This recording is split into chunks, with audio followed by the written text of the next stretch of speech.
All right, for 6.1, the first body system you need to know is the digestive system, and the title of the chapter is Digestion and Absorption. All right, the big idea in learning different body systems is structure and function. So look at the anatomy, the structure, and discuss the different processes or the functions in the organs or in the whole body system. So for the digestive system, when it doesn't really talk much about anatomy. So let's briefly look at the different organs, that are part of the digestive system. For the test, what you need to know is to draw the basic structure and also annotate your drawing. So draw, label, and annotate. Let's start from the beginning. So if you have your mouth, of course, what happens in the mouth is mechanical and chemical digestion. So chewing breaks your food, and you're also producing saliva. So you're starting to break down starch into disaccharides. Then your food is passed on to your esophagus. It's a 7-inch tube, and food passes through your esophagus through peristalsis. Then food will go into your stomach. By this time you call it chyme, C-H-Y-M-E. And here in the stomach you have also mechanical and chemical digestion. The stomach also undergoes peristalsis. So it churns your food, breaks it apart, and it also produces gastric juices to start digesting your protein. Then the food enters this part of your small intestine, a fancy name called jejunum. But before that, we need to know that the liver makes bile. It's stored here in the gallbladder, and when needed, it releases it here in the jejunum. At the same time, right behind the stomach, you have this yellow leaf-like organ, the pancreas. The pancreas will be discussed more in detail, but the pancreas produces most of your digestive juices. It also secretes it here in the jejunum.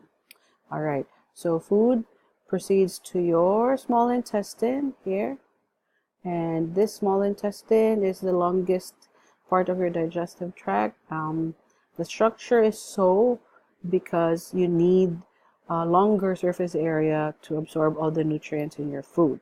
So after that, the digested food, or by this time we call it a bolus, goes into your, food, bolus, chyme, and then your digested food. So it proceeds to your large intestine. So you can see your large intestine here. It looks like a really nice framework in your abdomen. And the forms of framework around your abdomen. So you have the ascending, transverse, and the descending colon.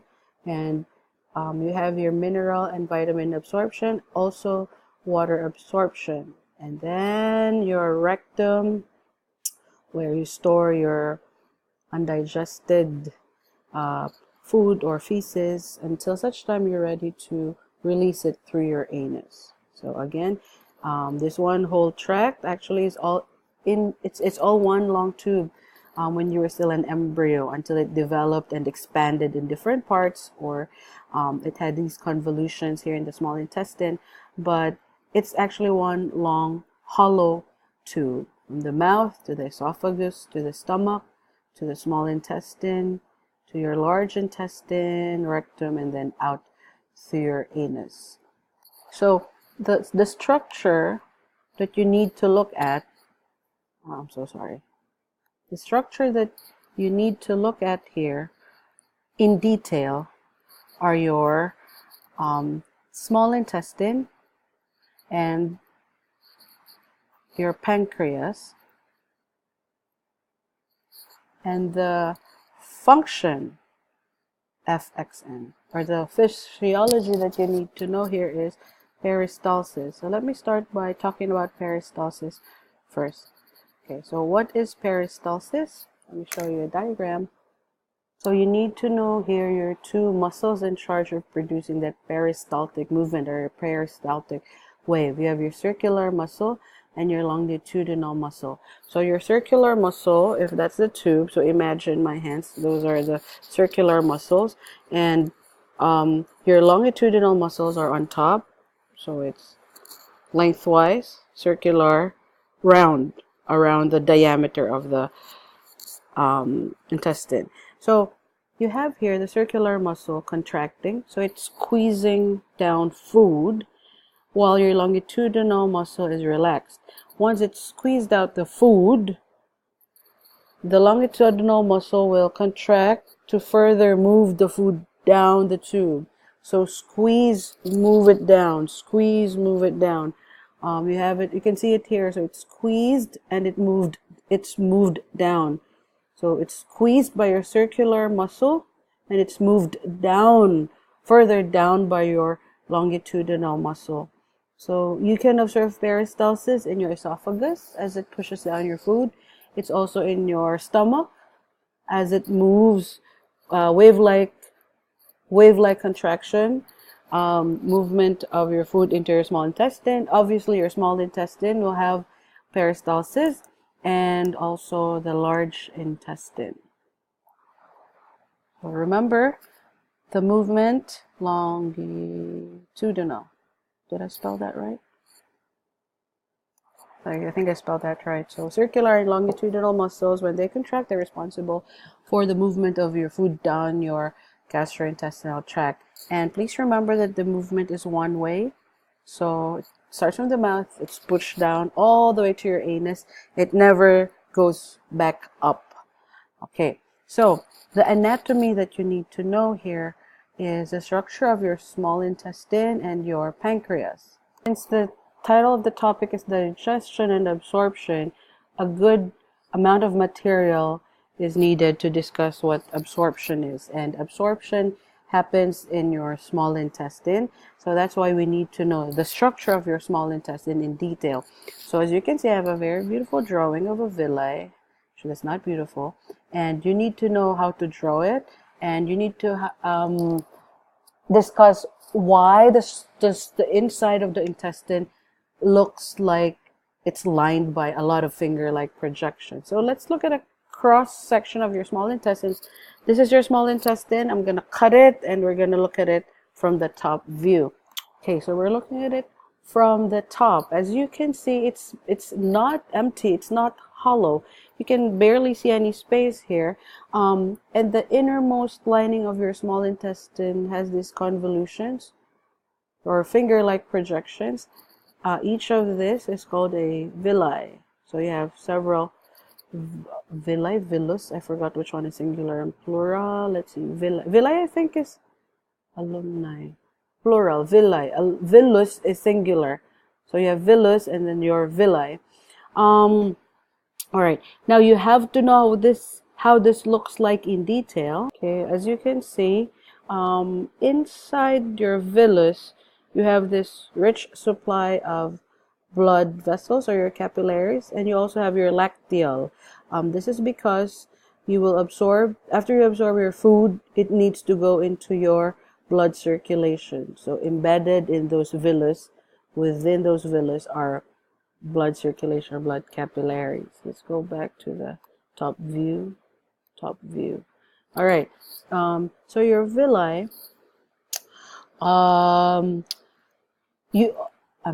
you need to know the different layers of the structure of your intestine from inside to outside. So the different tissue layers here are your mucosa, submucosa, your muscularies, and your serosa.